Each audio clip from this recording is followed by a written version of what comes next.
my name's Sam. Welcome back to Not Your Average Glow, a safe place where we come and we talk all things mental health. If you're new here, welcome to the family. Go ahead and like, subscribe to this channel because you know you want to see some more of this. If you're not new here, thank you so much for coming back. Honestly and truly, that means the absolute world to me. Let's get morbid for a minute. My Capricorn moon is coming in hot. We're going to get morbid, okay? Ride the wave with me. I have a point to all of this. Picture this, okay? You're on your deathbed. I told you this was morbid. You're on your deathbed. You have roughly 30 minutes to reflect on your life. You're seeing the light. You know this is the end. What are the thoughts that's dancing around in your brain? Okay? Are you content with your life? Are you saying, I'm ready, Lord, take me, I've lived a beautiful life, I'm blessed, I've made this impact on the world, I feel fulfilled, I feel ready to go? Or are you going, wow, I played it safe. I didn't do this, and this. I wish I would have blank, blank, blank. You see, they've done studies on this, and roughly 70% of people say that they regret what they hadn't done rather than what they have. This is what happens when you make a life of fear-based decisions.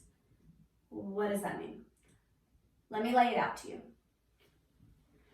We all are given a fight and flight response. It's good, it's healthy. Small increments of stress are good for us. They keep us alert, they keep us alive and safe. They keep us from freaking dying. And they help our brain learn and grow. Small increments of stress are good. However, we as a society have become too comfortable. We like to stay within our comfort zone, make things easy for us, and avoid stress at all possible. What happens when we do this is we then create a pattern of fear-based decision making. We all have fears. For me, an example of that would be like a fear of rejection. When you have a fear of rejection, you might settle for less than you deserve. Because if I have a fear of rejection and Joseph over here, first name that popped in my mind, I don't know why. Joseph over here is a 10 out of 10. He's smart, he's driven, he's kind, he's compassionate, he's got an amazing job, he is living life to his fullest, and he is a snack, okay? If I have a low self-esteem and I'm afraid of rejection, and Joseph's over here and I'm a single woman, I might be afraid to go risk it and put myself out there and try to date Joseph. I'm gonna settle for no job having Steve because I know Steve is gonna look at me and go, oh yeah, she's cute, she's got a good job, she's whatever, whatever. I make a fear-based decision. I'm settling for less than I deserve. And because of that, I live a mediocre life. Does that make sense? Another example would be anything, really. For me personally, I'm a very practical person. I make a lot of decisions based off of comfortability. Stability is a huge thing for me. Not just like, I'm not a gold digger or anything like that. It's not just like, oh, money stability. I like relationships to feel stable. I like my home to feel stable. I like to be comfortable. It's a problem. Because of that, I've lived a very mediocre life. See, I've struggled with depression and anxiety a lot within my life. That's why I created this channel. I've had other videos where I tell my full story. They're very interesting, very vulnerable. So I'm not going to go into all that. But one of the biggest triggers of my depression is feeling like the life that I'm living is not one that I would have chosen for myself. I feel often in my depressed states that my life doesn't feel like mine. It feels like something that was handed out to me. It feels like I'm living someone else's life because I made the safe choices. I did the things I thought I was supposed to do. I made fear-based decisions, trying to protect myself, trying to protect those that I love, trying to please others. So I sit and I'm alone and I think to myself, I wish I would have done blah, blah, blah, blah, blah. I wish I would have went on this road trip, or I wish I would have dated this person, or I wish I would have applied for that job, or I wish I would have fill in the blank. But I didn't. But it's not too late. I'm 29. I'm young. So I sit back and I think about the things that bring me joy. I can hardly remember what I had for lunch yesterday because my brain's on pilot mode. I'm literally living my life just on autopilot because fear-based decisions and comfortability. But I can remember things from when I was 13, 14, 18 years old, like they were yesterday. And what are those moments that I look back on? What are those moments that I have crystal clear memories of? What are those moments where I can taste it, smell it, hear it, experience it like I'm still there? What are those moments when I fully felt alive? Those moments are the moments when I risked something. Those are the moments when I stepped out of my comfort zone and I said yes to living. I said yes to adventure. I took that little risk. I remember so clearly putting myself on the front lines and asking that guy that I perceived to be out of my comfort zone, out of my league or whatever, and I stepped out of my comfort zone and I asked him on a date. I remember clear as day streaking across a field with 5 of my friends butt-ass naked with traffic driving by.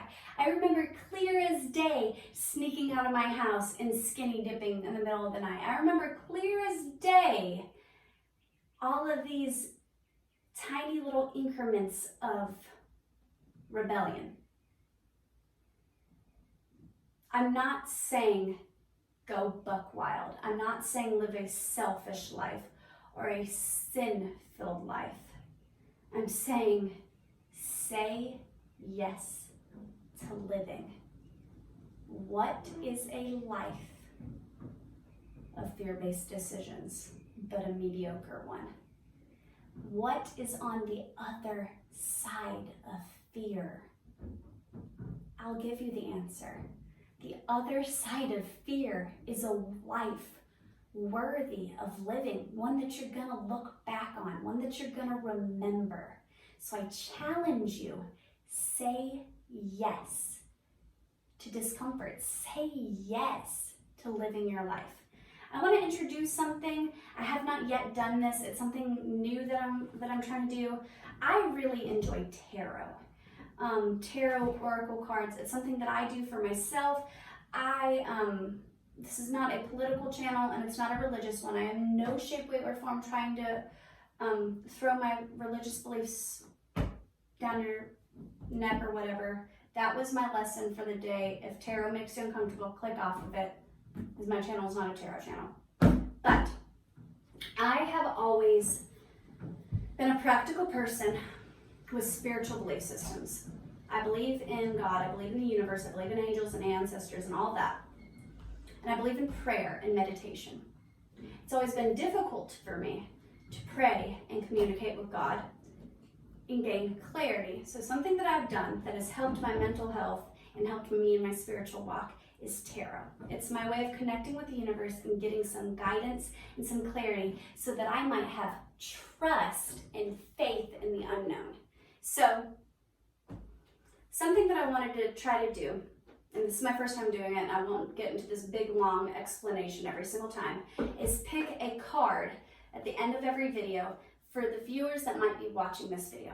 So I'm gonna pick a deck.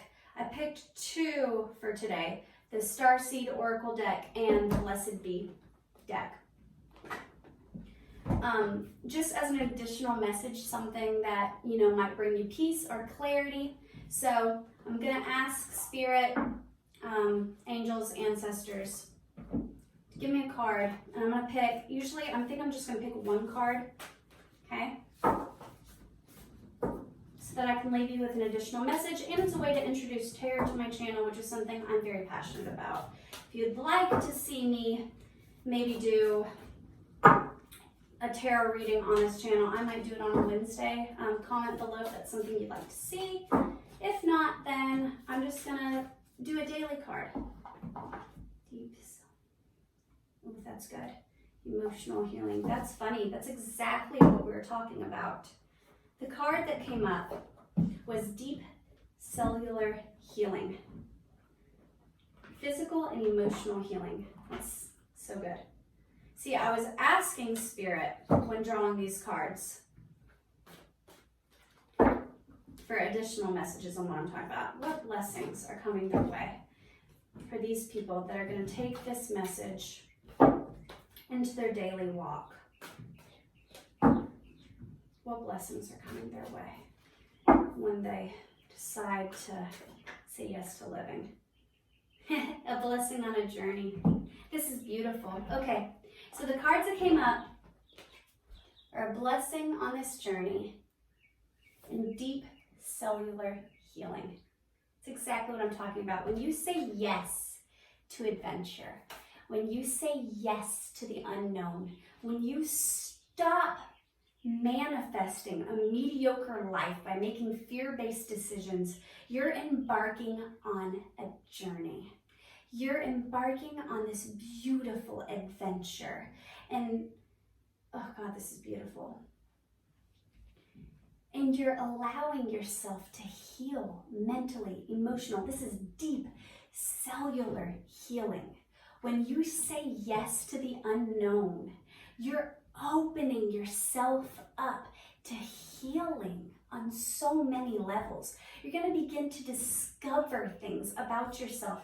You're going to go on this journey of discovery and of healing. You're going to get to know yourself in ways you've never done before. Because if you never step out of your comfort zone, you don't know what you're capable of. You don't know who you truly are. So, beautiful reading. I hope this message reached whoever it's meant to reach. If you enjoyed this, comment below, let me know. If you hated it, go ahead, comment. You're not going to hurt my feelings. I hope you have a wonderful day, and I love you guys. Bye.